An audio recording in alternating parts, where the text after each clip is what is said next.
सम्यक दर्शन प्राप्त करने के लिए अपने को प्रतीति को मजबूत करना है। अब ये मुझे साथ में बोलना पड़ेगा, ना कि आचरण को, क्योंकि व्यक्ति वो श्रद्धा और अभिप्राय पे तो ध्यान देता नहीं, और वो आचरण से प्रतीति बदलना चाहता है। श्रद्धा को कैसे बदलना चाहता है? जड़ की क्रिया से, जबकि श्रद्धा कभी भी जड़ की क्रिया से नहीं बदलती। जड़ की क्रिया से तो आप कोई लगातार जड़ की क्रिया करोगे तो अभ्यास हो जाएगा शरीर को, वो वैसा ढल जाएगा, इतना तो होता है, लेकिन उससे श्रद्धा को कोई फर्क नहीं पड़ता। श्रद्धा पलटती है बारंबार विचार करने से। जैसे अपन लोक में भी किसी व्यक्ति की श्रद्धा कैसे करते हैं? कोई व्यक्ति है, अपन उसकी श्रद्धा कैसे करते हैं कि भाई बार बार उससे मिले, बार बार उसका व्यवहार देखा, बार बार उसका विचार किया, नहीं पैसा देने में बहुत अच्छा है, समय पे पैसा देता है, आदमी सज्जन है, देखो अपने को उसके 1000 नोट ज़्यादा चले गए तो फिर वापस दे गया, ईमानदार। तो जब बार बार विचार किया ना, एक बार में नहीं जमती श्रद्धा के बस एक बार में हो गया, वो बार बार फिर 120 दफ़े उसकी परीक्षा करता है, फिर एकदम आँख बंद करके निर्णय हो जाता है, इसको घर की चाबी दे दो, इसको फैक्ट्री की चाबी दे दो, कोई दिक्कत की बात नहीं। लेकिन पहले दिन कोई लड़का आवे और वो अपने ईमानदारी के बहुत गीत गावे, सर्टिफिकेट भी हो उस पर ईमानदारी का, ऐसा मैं फला फैक्ट्री में काम करता था, वहाँ के मालिक को फोन कर लो, तो भी आप इस आधार से उसे अपनी फैक्ट्री की चाबी नहीं दे सकते। आप क्या कहोगे कि मैं अभी काम करो शांति से? मैंने क्यों? कि अभी मेरी तुम्हारे प्रति श्रद्धा नहीं है। जब मैं तुम्हें देख लूँगा, परीक्षा कर लूँगा, समझ लूँगा, फिर वो श्रद्धा उदित होगी, फिर वो चाबी देंगे। ऐसे ही आचार्य कहते हैं कि अगर तुम्हें आत्मा की प्रतीति करना है, सम्यक दर्शन की प्राप्ति करना है, तो जो हमने अनादिकाल से जीव और अजीव को एक मान रखा है, हमने शरीर और आत्मा को एक मान रखा है, और वे लगते भी एक हैं, क्योंकि दोनों एक साथ रहते हैं। तो आचार्य कहते हैं तुम बार बार विचार करके पहले इनका भेद ज्ञान करो, इन दोनों में डिफरेंस खोजो कि अंतर क्या है, शरीर का परिणमन कैसा है और आत्मा का परिणमन कैसा है। बार बार शांत होकर एकांत में बैठकर आँख बंद करके शांति से देखो आत्मा का स्वभाव कैसा है। मैं आत्मा हूँ, मैं आत्मा हूँ, ये जल्दी मत करो, ये माला मत फेरो। कई लोग शास्त्र सुना और मैं तो आत्मा हूँ, मैं तो आत्मा हूँ, ऐसे माला फेरने से प्रतीति नहीं होती, या भगवान के सामने खड़े होके बहुत भक्ति करने से प्रतीति नहीं होती, अथवा सम्मित सागर का पहाड़ चढ़ने से प्रतीति नहीं होती, व्रत उपवास करने से प्रतीति नहीं होती। वो तो बार बार देह और आत्मा का लक्षण पहचाने और बार बार दोनों में अंतर देखे, और फिर अंदर ऐसा महसूस करे कि वास्तव में देह का परिणमन बिल्कुल अलग हो रहा है, आत्मा का परिणमन अलग हो रहा है। ये दोनों एक क्षेत्र अवगाह संबंध में रहते हुए दिखाई तो देते हैं, लेकिन दोनों की सत्ता, दोनों का स्वभाव बिल्कुल न्यारा न्यारा मुझे भाषित होता है, दोनों के लक्षण बिल्कुल भिन्न भिन्न भाषित होते हैं। ऐसा बारंबार उपयोग वहाँ लगावे तो वो धीरे धीरे क्या होता है, वो प्रतीति है ना जो, वो मिथ्यात्व की टूटने लगती है। वो देह और आत्मा फिर अलग अलग भिन्न भिन्न थोड़े थोड़े दिखने लगते हैं। फिर वो बार बार ऐसा निर्णय करता रहे तो वो देह और आत्मा उसकी श्रद्धा में जम जाता है कि शरीर अलग है, आत्मा अलग है। फिर ऐसे ही आश्रव बंध में क्या लेना कि भैया ये आश्रव दुख रूप है, तो अब आश्रव क्या है कि मोह, राग, देश, कसाय, मिथ्यात्व, अवरति, असंयम, ये सब आश्रव भाव।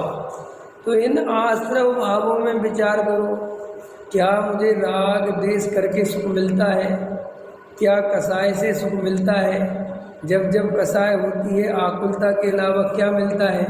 ऐसा बार बार उस कसाय के बारे में विचार करें। फिर ये कसाय दुख रूप है और ये मेरे स्वभाव का रूप नहीं है, मेरा स्वभाव नहीं है, ये विभाव है, ये आत्मा में वास्तव में स्वभाव नहीं है, ये विभाव है।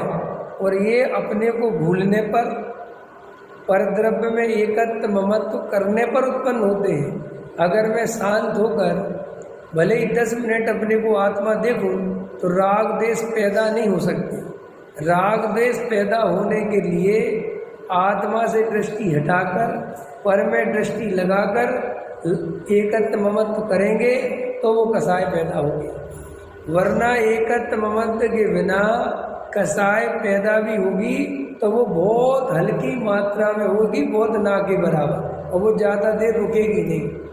तो अब ऐसा निचली दशा वाला माने जो भी मिथ्या दृष्टि है, जो सम्यक्त के सन्मुख है और उसे सम्यक प्राप्त करना है तो क्या करना चाहिए? लोग पूछते हैं ना, सम्यक्त प्राप्ति की विधि क्या है?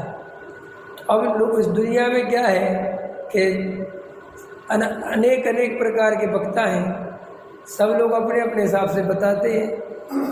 अब कोई वर्तमान योग पढ़ा रहा है तो वो भावों की प्रधानता से बता देता है, कोई चरणान योग पढ़ा रहा है तो वो आचरण की मुख्यता से बता देता है, कोई कर्णान योग बता रहा है तो वो कर्म की सापेक्षता से बता देता है कि जब तक मिथ्यात्व नहीं जाएगा सम्यक तो नहीं होगा।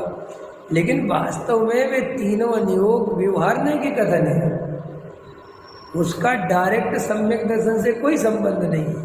आप समझ रहे? जैसे देखो, अपन चरणान योग पढ़ा रहे हैं, अब चरणान योग वाले आपसे कह रहे हैं कि देखो, अगर तुम्हारे जीवन में न्याय नीति नहीं होगी, तुम्हारे जीवन में सत्य व्यसन का त्याग नहीं होगा, तुम्हारे जीवन में यथा योग आचरण नहीं होगा, तुम अवक्ष खाओगे, है मध्यमास मधु का सेवन करोगे, शराब पियोगे तो संवेदन नहीं होगा। तो अपन को लगता है कि साहब इसका इससे संबंध डायरेक्ट संबंध नहीं है। ये इनडायरेक्ट संबंध कैसे है कि अगर कोई जीव मध्यमास मधु का सेवन करेगा तो उसकी बुद्धि व्यवस्थित नहीं हो सकती। अगर वो सत्य व्यसन का सेवन करेगा तो उसकी बुद्धि व्यवस्थित नहीं हो सकती, आकुलता विशेष होगी। और जब उसके आकुलता विशेष होगी तो तत्व विचार कैसे करेगा? ऐसे संबंध है। आया समझ में? माने द्रव्यलिंगी मुनि कौन सा आचरण नहीं पालता? आपको समझना चाहिए, अगर आचरण से सम्यक दर्शन का डायरेक्ट संबंध हो तो द्रव्यलिंगी मुनि कौन सा आचरण नहीं पालता? सारा का सारा आचरण पालता है ना, लेकिन वो आचरण सम्यक दर्शन का डायरेक्ट कारण है ही नहीं। सम्यक दर्शन का कारण तो उस आचरण को जो साधा है, अब उसमें जो समय बच गया, जो बुद्धि व्यवस्थित हो गई, अगर अब उसमें वो गहरा तत्व विचार करे, आया समझ में, तो बात बन जाएगी। अगर वो तत्व विचार ही नहीं करे, वो क्रिया करता रहे, वो आचरण पालता रहे, तो कभी सम्यक दर्शन नहीं होगा। और ऐसे ही द्रव्यलिंगी मुनि हो, अब जैसे ब्रह्मचारी त्यागी वृत्ति अपन बहुत से देखते हैं, तो इन लोगों ने चरणान योग के माध्यम से क्या किया? आचरण तो पाला और सम्यक दर्शन के लिए पाला। मैं ये नहीं कह रहा हूँ कि चलो सिर्फ ऐसा, लेकिन क्या किया? वो आचरण को ही धर्म समझ बैठे। उन्हें लगा कि हमने ब्रह्मचर्य व्रत ले लिया, साधना चालू हो गई। अरे ये ब्रह्मचर्य व्रत लिया था, निर्वृत्ति ली थी, अब इसमें गहरे तत्व अभ्यास में उतरते, गहरे तत्व विचार में करते तो तुम्हें सम्यक दर्शन होता। लेकिन हमने सोनागिर में आप निर्वृत्ति लेने लगे, आपने दिल्ली छोड़ दी, तो आपको क्या लगता है कि निर्वृत्ति ले ली तो हमारा कल्याण? अरे भाई, निर्वृत्ति ली किस काम के लिए? कि यहाँ आप तत्व विचार नहीं कर पाते, घर गृहस्थी में उलझे रहते हो, तो वहाँ जाके गहरे तत्व विचार में लगोगे तो सम्यक दर्शन होगा। और अगर आप सोनागिर में जाके रहने लगे बस शांति से, आपने वहाँ एक समय सारणी सेट कर ली, टाइम टेबल सेट कर लिया। क्या कर लिया कि भाई सुबह 5 बजे उठूँगा, प्रक्षाल में चला जाऊँगा, थोड़ी सामायिक कर आऊँगा, स्वाध्याय होता है पंडित जी साहब का, उनका सुने आऊँगा, फिर 7 बजे वंदना को चला जाऊँगा रोज़, फिर आके मैं अपना शुद्ध भोजन कर लूँगा, फिर अपना 11 बजे पढ़ने बैठ जाऊँगा, 2 बजे कर लूँगा। अगर ऐसी दिनचर्या तुमने सेट कर भी ली और ऐसी दिनचर्या तुम पूरी हो भी गई तो तुम्हें ऐसा लगने लगेगा कि मैं बहुत धार्मिक हो गया, क्योंकि तुम्हें लगेगा दिल्ली में तो मेरा कोई ठिकाना ही नहीं था। अरे लेकिन भैया, ये सम्यक दर्शन नहीं है। अब ये जो समय मिला है, अब गहरे तत्व विचार में उपयोग लगाए, ये है असली जड़। तो अब जो चरणन योग पढ़ाता है, अपन को लगता है सब आचरण, अरे आचरण का अपने आप में कोई महत्व नहीं, घबराना नहीं। आचरण का उपयोग को बचाकर, क्या कह रहा हूं मैं, आचरण का उपयोग को बचाकर उपयोग में लगाना उसका उपयोग है। आचरण का अपने आप में कोई मतलब नहीं है। मैं रात में नहीं खाता, मैं दिन में खाता हूँ, ये कोई तुम बहुत बड़े धर्मात्मा हो, इससे कोई मतलब नहीं है।